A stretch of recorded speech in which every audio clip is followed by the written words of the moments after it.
Хаан ба Бадарчингийн үлгэр. Эртээ урд цагт Монголыг нэгтгэсэн нэгэн хаан амьдран суудаг байжээ.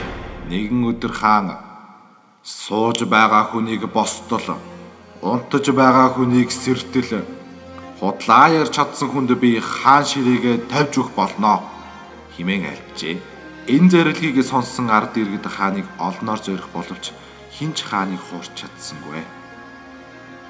Гэтэл нэгэн Бадарчин хувийн барьсаар орж ирэхэд хаан түүнээс юу хүсэвэ гэж асуув.